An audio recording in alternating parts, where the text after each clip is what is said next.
Ibu, saudara yang saya kasihi, senang sekali pada malam hari ini kita boleh kembali bersama-sama ingin datang di hadapan Tuhan, memohon petunjuk daripada Tuhan.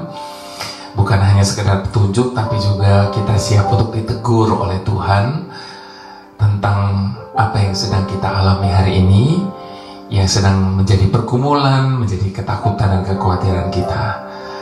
Nah, sebelum kita sama-sama belajar dari kebenaran firman Tuhan, dan juga sama-sama kita menyembah dan menyentuh hati Tuhan, saya mau mengajak kita terlebih dahulu tentunya untuk berdoa bersama-sama. Bapa yang Maha Baik, apapun keadaan kami saat ini Tuhan, kami percaya ini adalah keadaan yang terbaik bagi kami. Sekalipun mungkin hari ini kami sedang tidak menemukan hal-hal yang baik dalam hidup kami, yang kelihatannya baik, namun kami mau tetap percaya bahwa apapun yang sedang terjadi dan kami alami dalam hidup kami hari ini, tentunya atas izin daripada Tuhan. Itu sebabnya Tuhan, pada saat ini kami datang di hadapan-Mu, kami merendahkan hati kami. Engkau ajar kami, Engkau tegur kami, dan tentunya Engkau ubahkan kami menjadi sebuah pribadi yang lebih baik lagi dari hari yang kemarin. Terima kasih Bapa yang baik. Kami serahkan waktu-waktu yang singkat di depan ini ke dalam tangan-Mu. Biarlah Engkau saja yang mengambil alih, Engkau yang berbicara, Engkau yang memberkati setiap kami. Dalam nama Yesus kami berdoa dan kami mengucap syukur bersama-sama. Haleluya. Amin. Tema kita malam hari ini, Bapak Ibu Saudara, saya beri judul From Naomi to Mara. Kenapa From Naomi to Mara?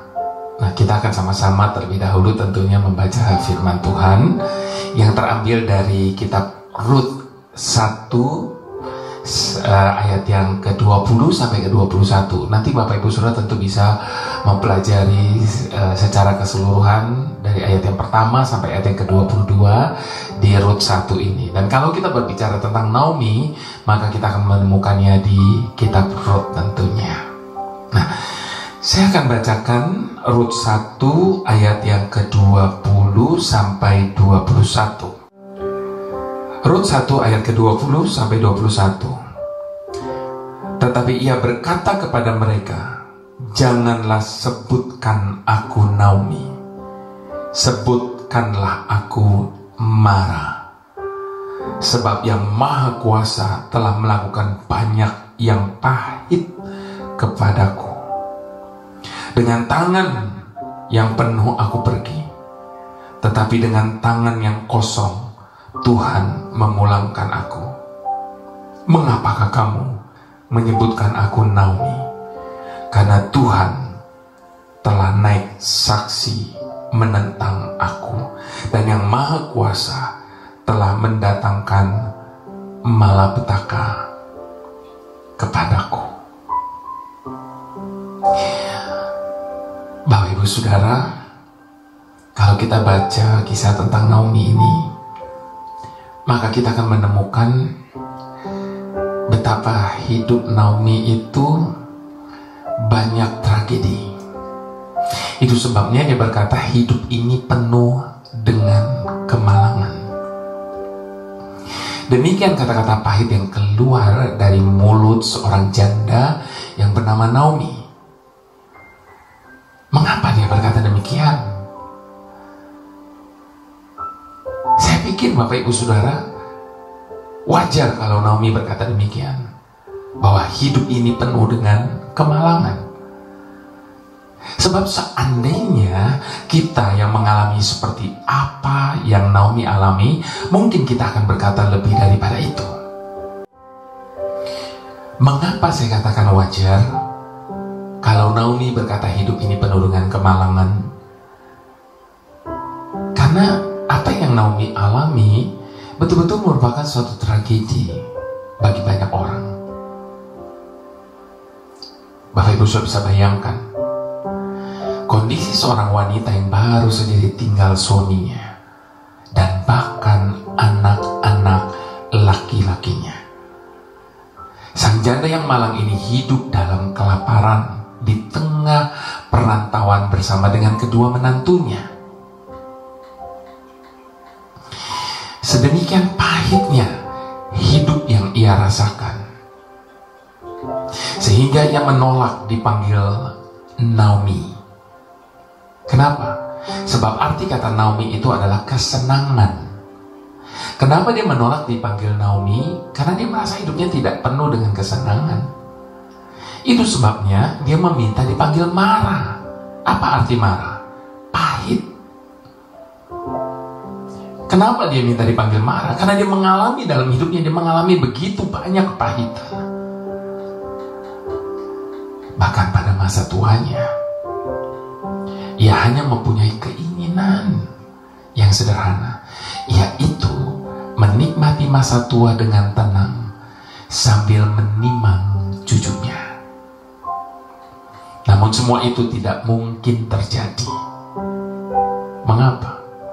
Sebab kedua anak-anak laki-lakinya sudah meninggal tanpa meninggalkan keturunan. Bapak Ibu Saudara, apa yang Naomi rasakan, bukankah itu juga yang seringkali kita rasakan? Hidup kita dipenuhi dengan mimpi dan harapan. Banyak hal kita cita-citakan. Namun ketika sesuatu terjadi dalam hidup ini dan membuat segala impian kita hilang, maka kita merasa hidup dan semangat kita pun turut hancur bersamanya. Dalam kondisi demikian, kita pun semakin sulit memahami bahwa Tuhan pasti memiliki rencana yang baik. Bagaimana bisa dikatakan rencananya baik kalau apa yang kita alami ternyata bertolak belakang dengan hal itu? Bahwa Ia memberi mimpi bagi hidup kita dan pasti menjadikan segala sesuatu baik pada waktunya.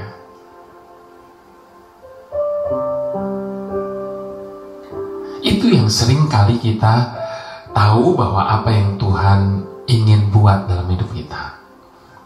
Namun dalam kondisi demikian, pada akhirnya kita tahu cerita Naomi ini adalah kisah yang berakhir dengan kebahagiaan.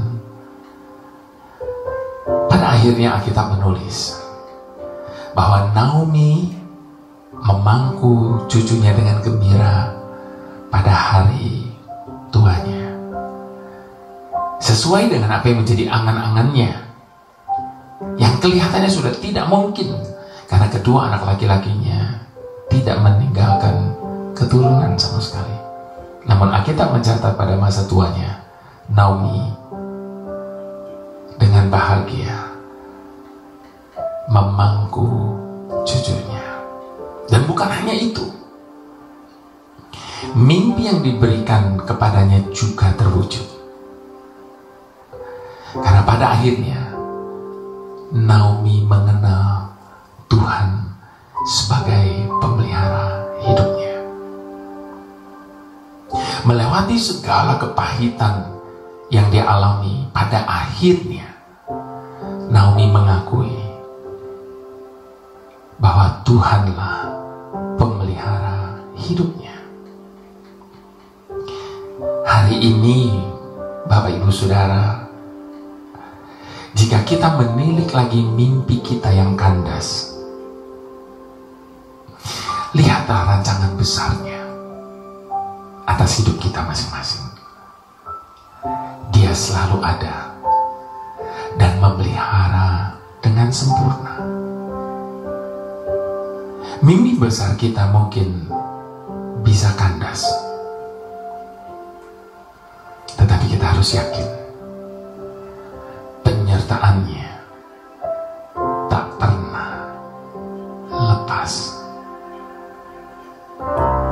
jalanmu tak terselami oleh setiap hati kami. Namun satu hal ku percaya,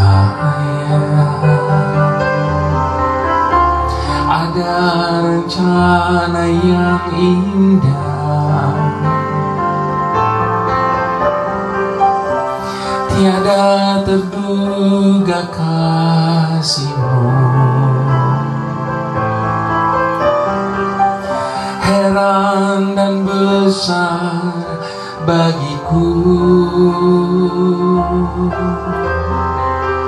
arti kehadiran-Mu selalu nyata di dalam hidupku. Penyertaan-Mu sempurna, rancangan-Mu penuh damai, aman dan sejahtera. Walau di tengah badai, ingin ku selalu bersama, rasakan keindahan arti kehadiran-Mu Tuhan. Penyertaan-Mu sempurna, rancangan-Mu penuh damai, aman dan sejahtera.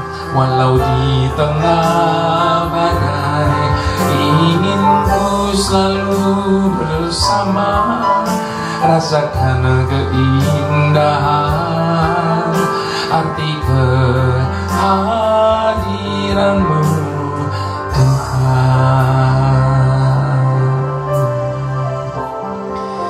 Inilah pengakuan kami ya Tuhan.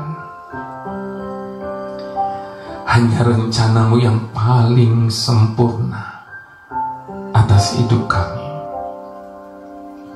Demikian sempurnanya, sampai-sampai pikiran kami seringkali tidak dapat menyelaminya. Namun sekalipun demikian, kami tetap mau percaya dan setuju, karena kami tahu Engkau adalah Tuhan yang benar, sehingga tidak pernah sekalipun Engkau melakukan kesalahan atas apa yang Engkau rancangkan dalam hidup kami. Inilah sekali lagi pengakuan kami bersama-sama di hadapan-Mu Tuhan.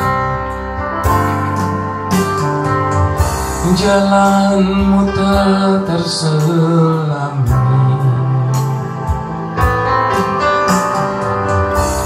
oleh setiap hati kami.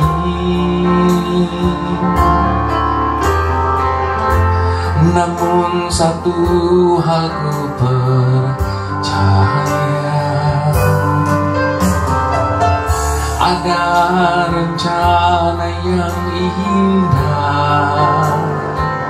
Oh, tiada terduga kasih-Mu.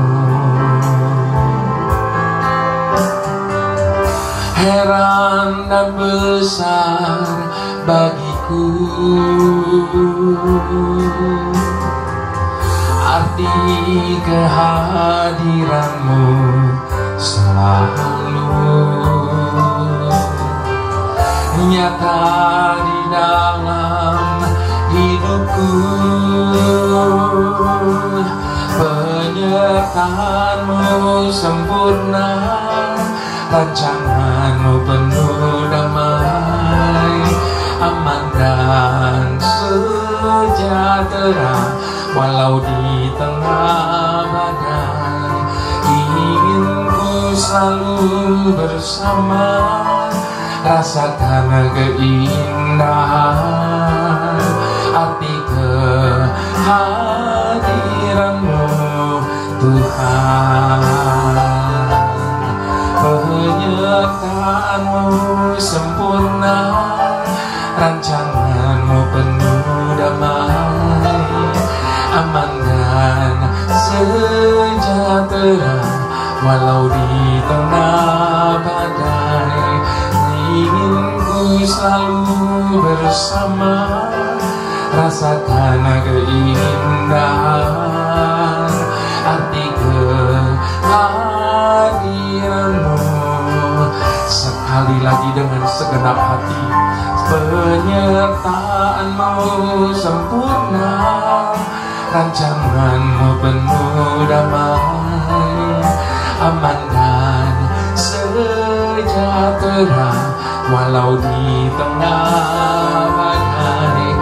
Ingin ku selalu bersama, rasakan keindahan arti kehadiran-Mu Tuhan. Arti kehadiran-Mu Tuhan. Arti kehadiran-Mu Tuhan.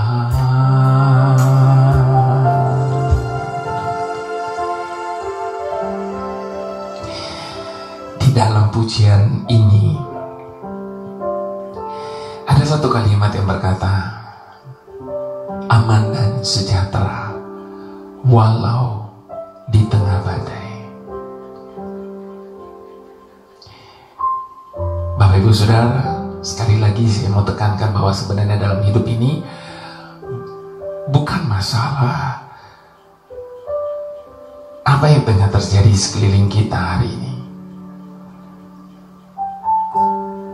Namun yang menjadi masalah adalah sekali lagi ada di tangan siapa hidup kita. Sebab ketika kita meletakkan hidup kita di dalam tangan yang kuat itu, apapun yang terjadi, kita akan tetap mengalami aman dan sejahtera itu. Mungkin saat ini kita tengah berada di dalam pusaran badai kehidupan. Hidup kita seakan-akan begitu pahit, seperti From Naomi to Mara tadi. Kita pun seolah-olah berjalan di lorong gelap yang sedemikian gelapnya, sehingga kita tidak bisa merasakan kehadiran Tuhan. Kita tidak bisa melihat tangannya yang terulur bagi kita. Kita gentar menatap hari esok dan bimbang ketika memulai langkah kita. Dalam situasi demikian, marilah kita sejenak berdiam diri sambil mengingat kata yang ada di dalam pujian, ku tahu Bapa peliharaku, sebab Dia baik. Ku tahu Bapa peliharaku, Dia baik, Dia baik. Ku yakin Dia selalu sertaku. Dia baik bagiku. Ya, Bapa Surgawi tidak akan pernah lalai menjaga hidup kita. Bahkan dalam saat-saat terberat dalam hidup ini, Dia bahkan mendekap kita, dekat dengan hatinya. Ia tidak akan membiarkan kakimu goyah, menjagamu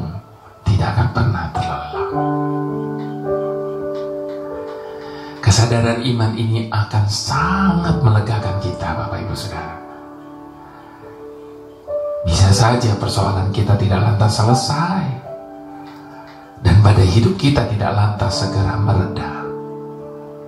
Namun satu hal yang pasti, hati kita akan dimantapkan menjadi kuat dan teguh. Pikiran kita akan disegarkan menjadi tenang dan teduh, sehingga kita pun bisa tetap berjalan dalam pengharapan akan hari esok yang penuh dengan pengharapan. Maka dari itu, sekalipun dalam pahit dan susah, dalam gentar dan bimbang, tetaplah berpegang pada Tuhan.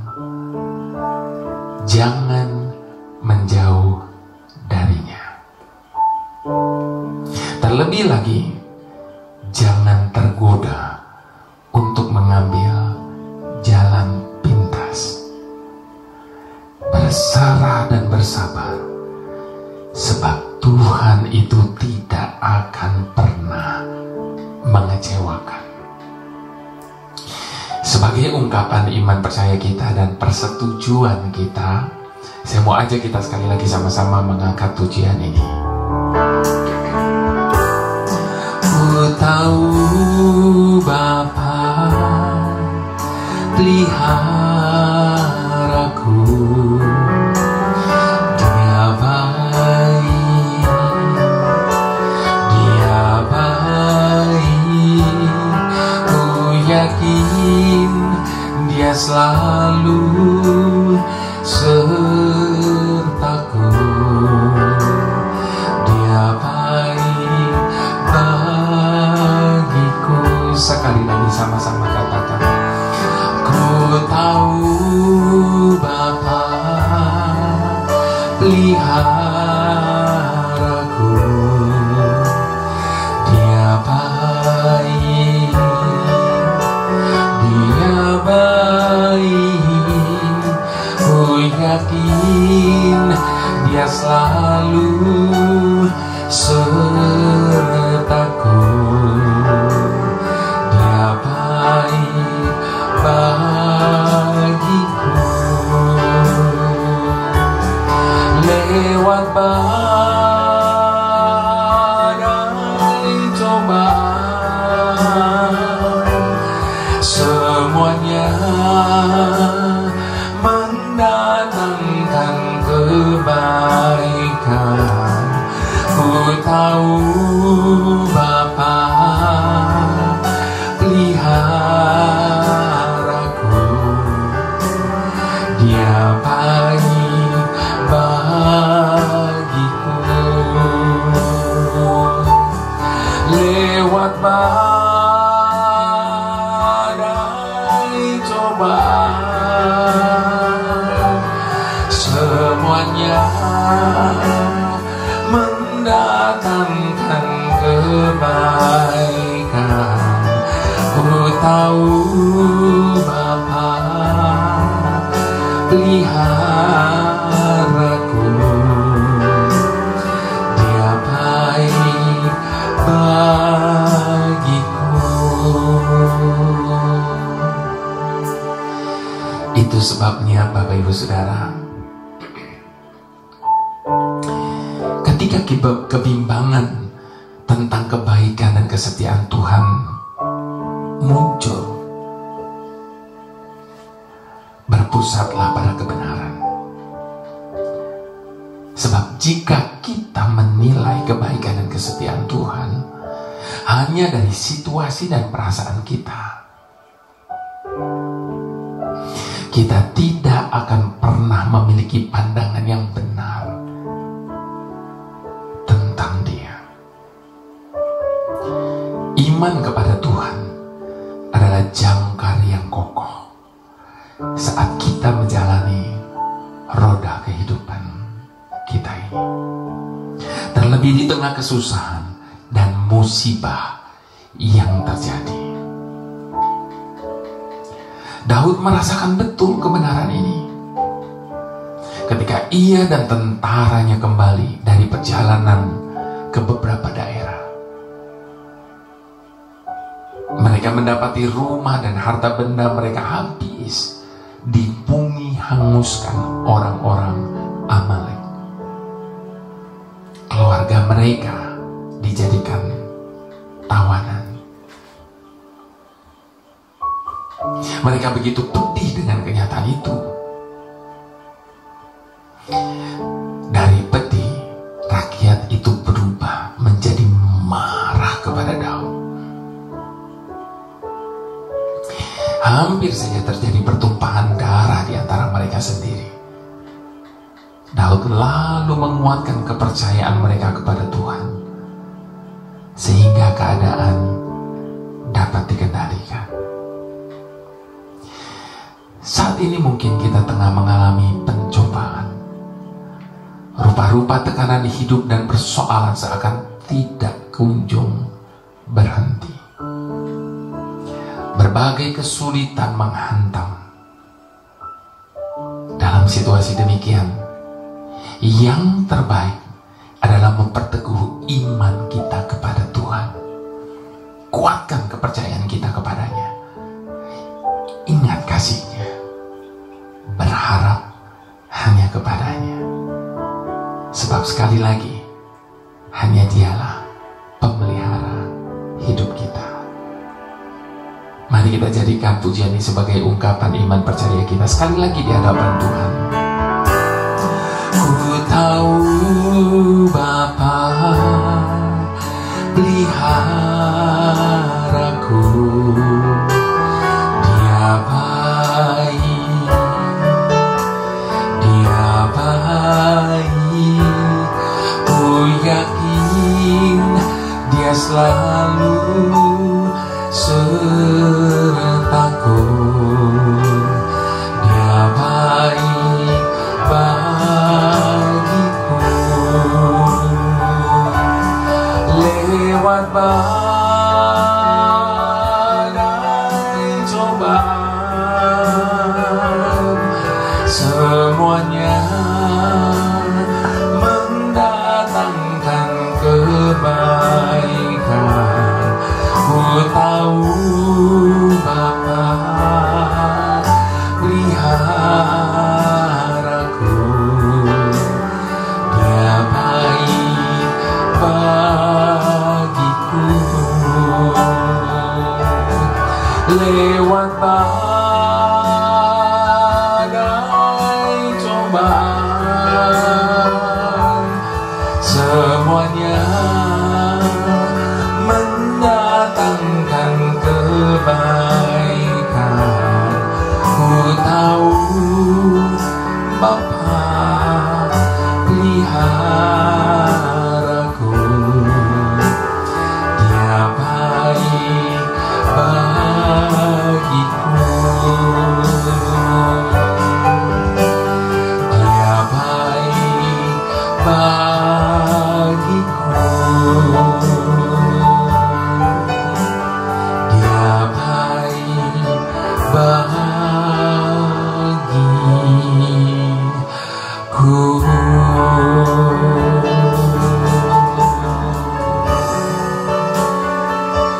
Selamanya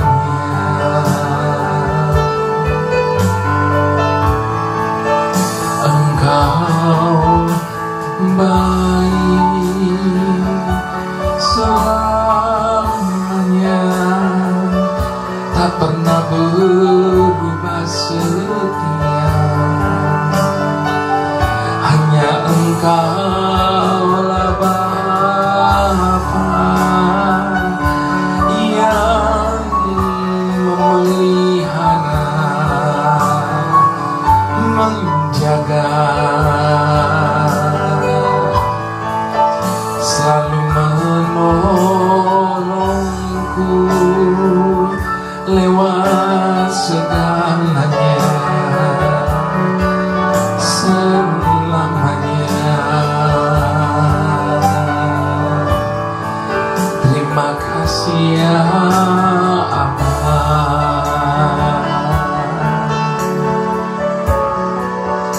Terima kasih Bapa. Terima kasih. Terima kasih.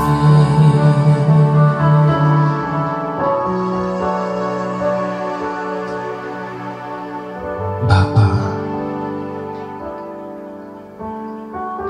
kami sadar bahwa seringkali masalah yang terjadi dalam hidup kami sangat dipengaruhi oleh sudut pandang dari mana kami melihatnya. Itu sebabnya bahwa kami naik dalam hadirat-Mu, supaya kami dapat melihat seperti Engkau melihat. Biarlah kekuatan dari firman-Mu yang mengangkat iman kami kembali. Sebab kami selalu berharap kepada janji-janji-Mu. Itu sebabnya Tuhan, calikan mata hati kami, supaya kami dapat melihat kehebatan-Mu. Engkau Maha Tahu, sehingga tidak ada yang mengejutkan-Mu. Engkau Maha Kuasa, sehingga tidak ada yang dapat menandingi-Mu. Engkau Maha Hadir, sehingga tidak ada yang dapat membatasi-Mu. Engkau selalu ada di sisi kami, sehingga kepada siapa kami harus takut.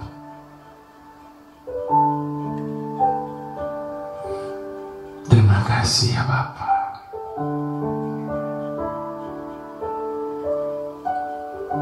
Kami aman bersama-Mu. Terima kasih. Terima kasih. Mari Bapak Ibu Saudara, sebelum kita mengakhiri ibadah ini, dengan segala hormat kita mau angkat kedua tangan kita di hadapan Tuhan. Sebab berkat itu datangnya hanya daripada Bapa Surgawi, di dalam Putranya yang tunggal Tuhan Yesus Kristus, dan di dalam persekutuan dengan Roh Kudus yang adalah penghibur, penolong yang setia dalam kehidupan setiap kita, yang senantiasa menjaga keluar masuk kita dengan demikian sempurna, sampai kita didapati kudus dan tidak bercacat celah pada saat Dia datang kembali di awan-awan yang permai untuk menjemput setiap kita sebagai mempelai-mempelainya dan membawa kita tinggal di dalam kemuliaannya sampai selama-lamanya. Kami menerima berkat yang khusus daripada-Mu Bapa dengan ucapan syukur hanya di dalam nama Tuhan Yesus. Haleluya. Amin. Bisa di-share ke teman-teman, Bapak Ibu Saudara, supaya semakin banyak orang boleh diberkati dengan apa yang boleh saya sampaikan ini, dan semakin banyak orang boleh semakin diteguhkan dan dikuatkan. Tuhan memberkati.